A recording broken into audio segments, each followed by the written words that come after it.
Hello dear students, how are you all? Welcome to this session of Gyandeep. My name is Dr. Kavita Rawat from ICT Virtual Classroom. Today I am going to discuss non-finites.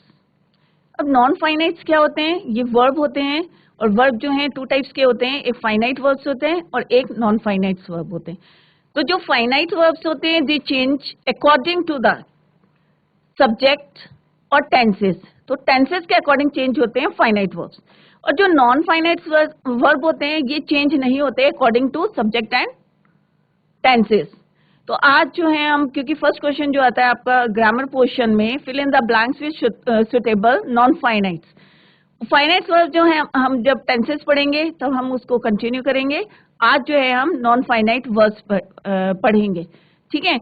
और Monday या next lecture जब भी होगा मेरा, तो मैं जो है लिटरेचर आपका शुरू करूंगी फर्स्ट फ्लाइट. तो सारे बच्चे जो है फर्स्ट फ्लाइट का फर्स्ट चैप्टर जो है घर में रीडिंग करें, क्योंकि आपके 10th क्लास है तो घर में भी आप जो है थोड़ा स्टडी शुरू कर दें. तो let's start with non finite verb. Non finite, ठीक है. वर्ब जो है हमारे क्या होते हैं, टू टाइप्स के होते हैं.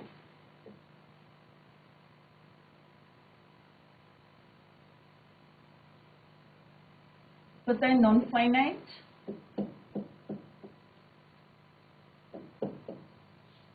दूसरे होते हैं हमारे फाइनाइट, ठीक है.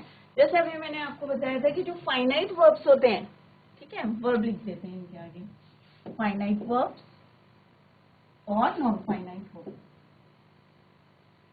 जो फाइनाइट वर्ब्स होते हैं, ध्यान से देखें बच्चे, the changes according to the subject और टेंसेस के अकॉर्डिंग चेंज होते हैं. जैसे अगर कॉन्टिन्यूअस टेंस है तो हम उसके टेंस के अकॉर्डिंग चेंज हो गया. अगर डेफिनेट इंडेफिनेट टेंस है तो उसके अकॉर्डिंग चेंज होगा. परफेक्ट टेंस है तो उसके अकॉर्डिंग हो, चाहे वो प्रेजेंट हो, चाहे पास्ट हो, चाहे फ्यूचर हो. तो ये जो हमारे फाइनाइट वर्ब्स हैं, they changes according to the subject और वर्ब.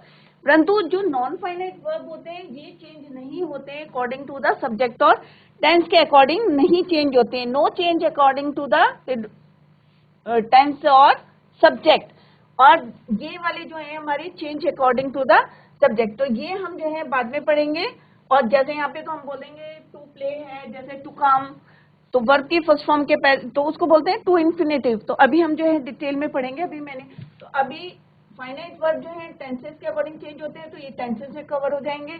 अभी हम पढ़ेंगे नॉन फाइनाइट वर्ब जो किसके अकॉर्डिंग चेंज नहीं होते, सब्जेक्ट और टेंसेस के अकॉर्डिंग चेंज नहीं होते हैं. तो दे चेंजेस अकॉर्डिंग टू द, यहाँ पे मैं लिख देती हूँ,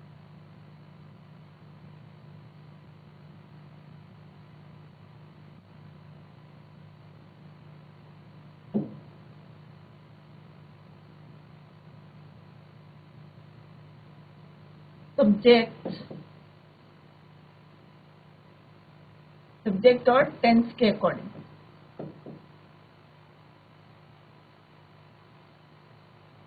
यहाँ पे no change,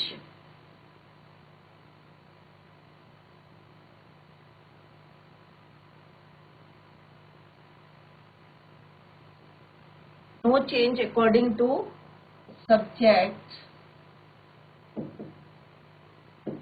and tense.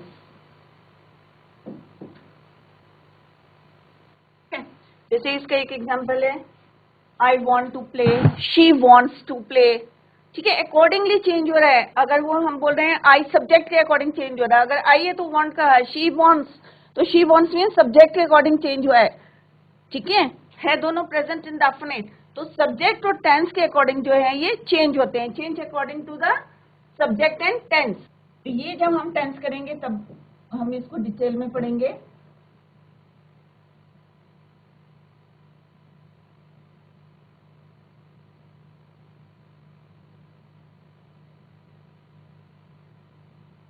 wants to play.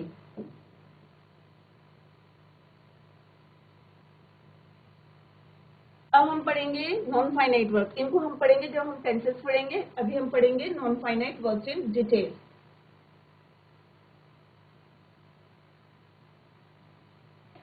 अब नॉन फाइनाइट जो हमारे वर्ब होते हैं ये 3 टाइप्स के होते हैं।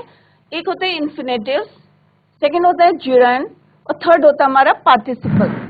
क्या होते हैं? पार्टिसिपल। तो non finite further divided into 3.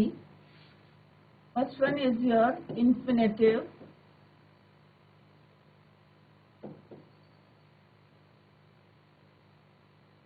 gerund,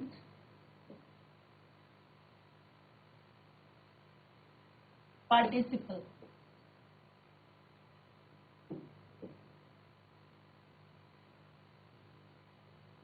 ठीक है। एक होता है इन्फिनेटिव विथ टू या टू इन्फिनेटिव बोलते हैं, और second one is your bare infinitive. Bare infinitive means infinitive without to, जिसे हम टू का यूज नहीं करते हैं। ठीक है। gerund क्या होता है? gerund जो होता है वर्ब है, बट कैसा काम करता है? ये नाउन का काम करता है, वर्ब के नाउन का काम करता है, वर्ब के ऑब्जेक्ट का काम करता है। ठीक है, या कॉम्प्लीमेंट का काम करता है। तो यहाँ पे तो gerund और वर्ब की फर्स्ट फॉर्म होती है और उसमें ing लगाते हैं, तो उसको बोलते हैं हम gerund। तो इसमें वर्ब की first form plus ing। Participles further divided into 3। एक होता है प्रेजेंट पार्टिसिपल, पास्ट पार्टिसिपल और परफेक्ट पार्टिसिपल। तो वन बाय वन हम जो है इनको डिटेल में पढ़ेंगे। It is further divided into 2। Infinitive with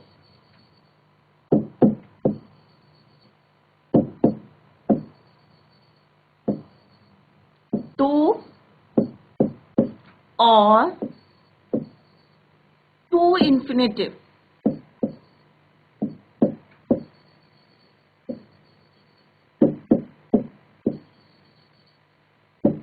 ठीक है। दूसरा है हमारा इन्फिनेटिव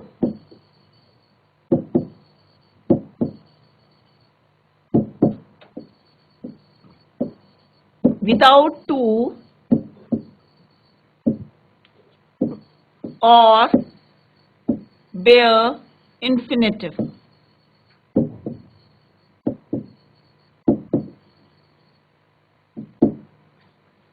ठीक है।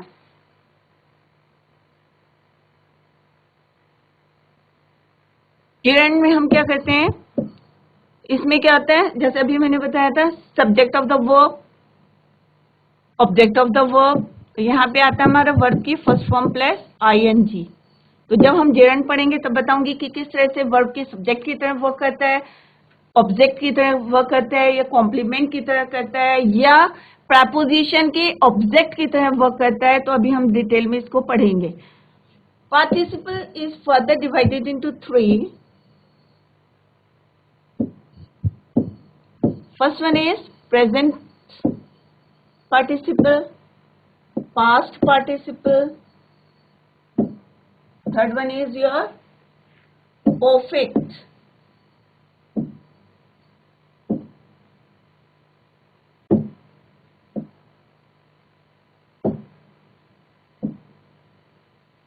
ठीक है, participle.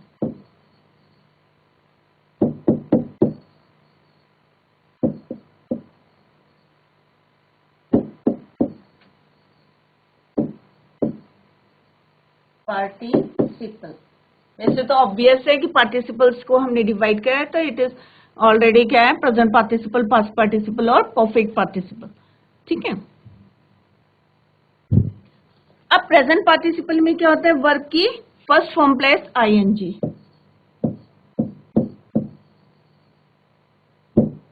ठीक है। पास्ट पार्टिसिपल में होते हैं वर्ब की थर्ड फॉर्म।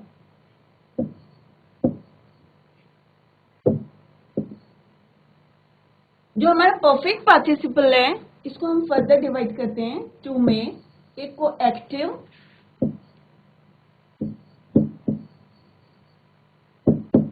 और पैसिव।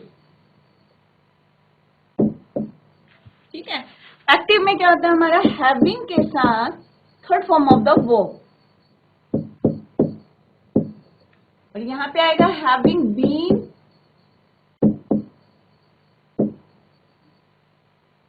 प्लस वर्ब की थर्ड फॉर्म। ठीक है। Active and passive. तो यहाँ पे क्या आएगा हमारा, वर्ब की हैविंग के साथ वर्ब की थर्ड फॉर्म, और हैविंग बीन के साथ पैसिव में आता है वर्ब की थर्ड फॉर्म। तो अभी एक बारी और मैं समझा देती हूँ आपको। नॉन फाइनाइट वर्ब जो होते हैं वो further divided into 3 infinitives, infinitives को further divided into 2, infinitive with 2 और 2 इन्फिनेटिव। ठीक है, इन्फिनेटिव विदाउट 2 और बेयर इन्फिनेटिव। जेरेंड होता है वर्ब की first form plus ING. Verb होता है, बट ये वर्ब के लिए जो है नाउन का काम करता है, ऑब्जेक्ट का काम करता है, कॉम्प्लीमेंट का काम करता है, प्रपोजिशन के ऑब्जेक्ट का काम करता है। तो अभी हम इसको फर्दर पढ़ेंगे। Participles further divided into 3, present participle, past participle और परफेक्ट पार्टिसिपल।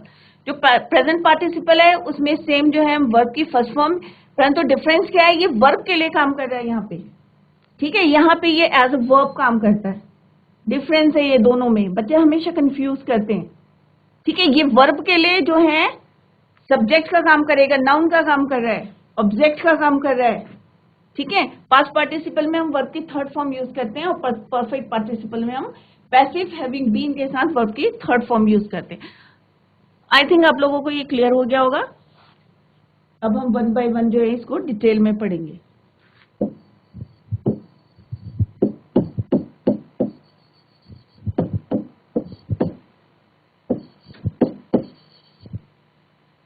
तो पहला हम पढ़ेंगे इन्फिनेटिव्स।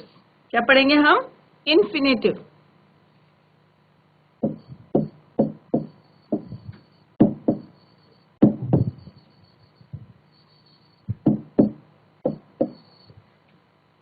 इन्फिनेटिव को जैसे अभी मैंने बताया था कि 2 में डिवाइड कर दिया है, इन्फिनेटिव विथ 2। तो फर्स्टली हम क्या पढ़ेंगे इसमें, इन्फिनेटिव विथ 2।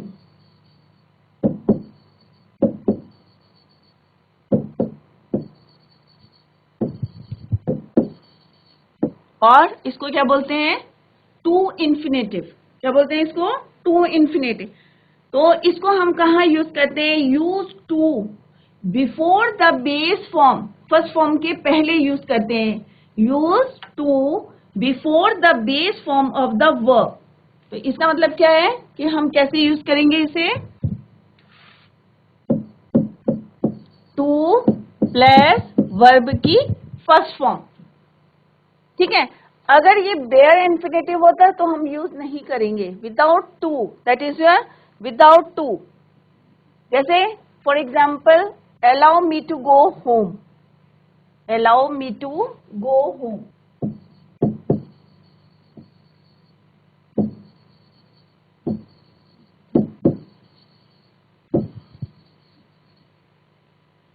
ये अकॉर्डिंग टू टेंस नहीं चेंज होंगे। ठीक है, ना सब्जेक्ट के अकॉर्डिंग चेंज होंगे। दूसरा है कि अगर एडजेक्टिव, अगर कोई एडजेक्टिव है या एडवर्ब है और उसके बाद जो है एनफ वर्ड आता है, तो हम क्या यूज करते हैं, इन्फिनेटिव विथ 2 या 2 infinitive.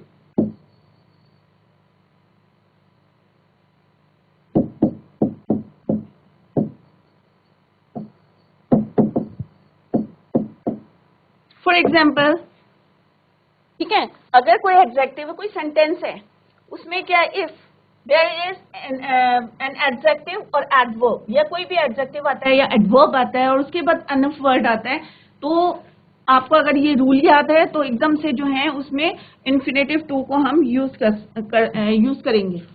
For example, she is wise enough, she is wise enough to take the decision.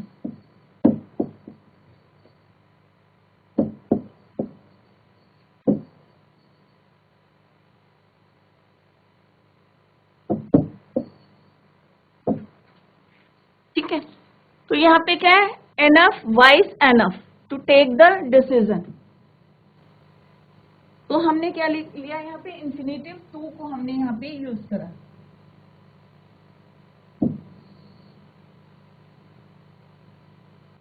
या he is bold enough to go alone, कि वो इतना जो है बोल्ड है कि वो अकेला जो है घर जा सकता है।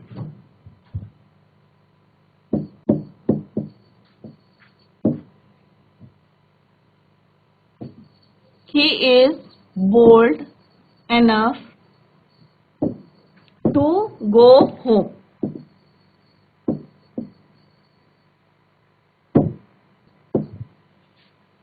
ठीक है। थर्ड क्या है आपको ध्यान में रखना है कि कब हमें इन्फिनेटिव टू लगाना है, कि अगर कोई इंट्रोगेटिव वर्ड्स आते हैं कोई भी सेंटेंस में, अगर हमें कहना what to do, where to go, तो वहां पे भी हमें इन्फिनेटिव टू का यूज करना है। कहां पे करना है? अगर किसी सेंटेंस में इंट्रोगेटिव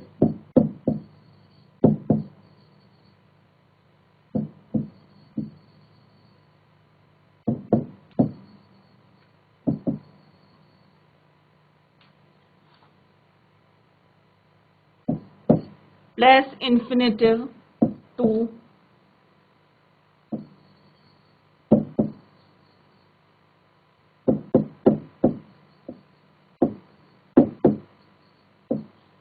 तो कौन कौन से वर्ड्स? व्हाट, वेयर, जो भी हमारे इंट्रोगेटिव है, व्हेन, ठीक है, how,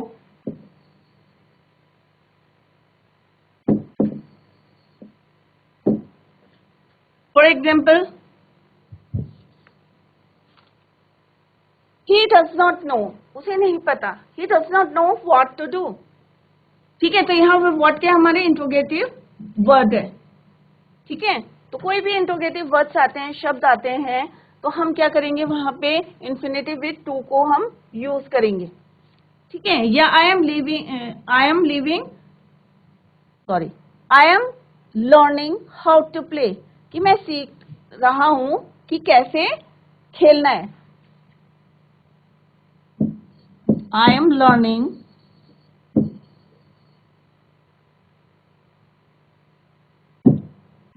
how to play.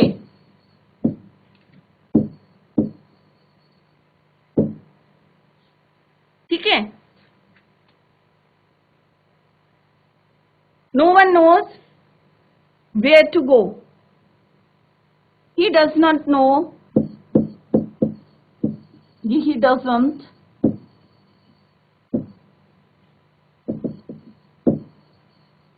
does not know what to do, कि क्या करना है। तो यहाँ पे बीच में what to do, तो यहाँ पे हमने क्या देखा? we have used infinitive to को हमने यहाँ पे यूज करा है। ये इंट्रोगेटिव वर्ड्स है how, what, और ये आपके इंफिनिटिव with to। ठीक है, नेक्स्ट है, अगर कोई आपको बहुत ज्यादा खुशी है, हैप्पी है, या नीड है, या डेयर है, हिम्मत है, वांट है, कोई विश है, या ईगर है, कोई उत्सुकता है, तो वहां पे भी हम इन्फिनेटिव टू का यूज करते हैं।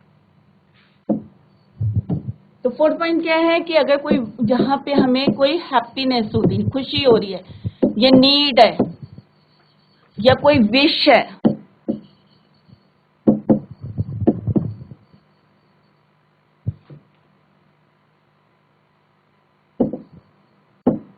want plus infinitive with to।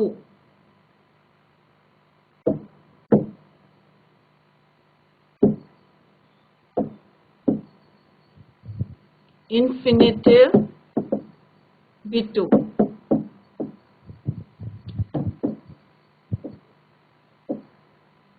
ठीक है, for example I am glad to see you, he needs to come here, he needs to come here। ठीक है, needs, I am glad to see you।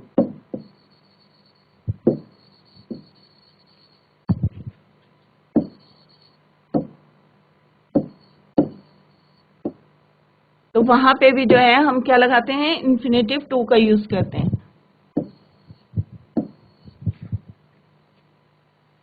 Next है bear infinitive. ठीक है, तो I think इतना clear हो गया होगा। बेयर इन्फिनेटिव जैसे विदाउट टू, जहाँ पे हम टू का यूज नहीं करते हैं, तो कुछ ऐसे हमारे जो इन्फिनेटिव विदाउट टू कहाँ यूज करते हैं, जैसे हैड बेटर है, वुड रेदर है, रेड रेदर देन है, रेदर देन, सुनर देन। यहाँ पे जो हम बेयर इन्फिनेटिव यूज करते हैं, यहाँ पे हम टू यूज नहीं करते। जैसे you had better come now, you had better come now, you had to better come now is wrong। यहाँ पे हम जो है इन्फिनेटिव टू का यूज नहीं करेंगे, यहाँ पे हम क्या यूज करेंगे, बेयर इन्फिनेटिव यूज करेंगे। ठीक है, similarly she had rather work than play, ये नहीं होगा इसका she had rather to work than play, या तो यहाँ पे टू इन्फिनेटिव का यूज नहीं होगा, यहाँ पे हम क्या लगाएंगे, बेयर इन्फिनेटिव। तो बच्चों आज हमने जो है नॉन फाइनाइट्स वर्ब करे हैं, और नॉन फाइनाइट्स वर्ब्स जैसे मैंने अभी बताया आपको कि 3 टाइप्स के होते हैं, इन्फिनेटिव्स होते हैं, gerund होते हैं और पार्टिसिपल्स होते हैं। तो आज हमने जो है इन्फिनेटिव्स पढ़े हैं कि कहाँ कहाँ हम उनको यूज करते हैं, उनके रूल्स बताए हैं। नेक्स्ट लेक्चर में जो है हम इसको कंटिन्यू करेंगे, gerund करेंगे, बेयर इन्फिनेटिव और पार्टिसिपल्स करेंगे, और उसके बाद जैसे एग्जाम के पॉइंट ऑफ व्यू से जो भी एक्सरसाइज आती है रिलेटेड, तो वो जो है प्रैक्टिस कराएंगे। जब भी हमारा जो है ग्रामर का लेक्चर होगा, तो at the time we will continue the same.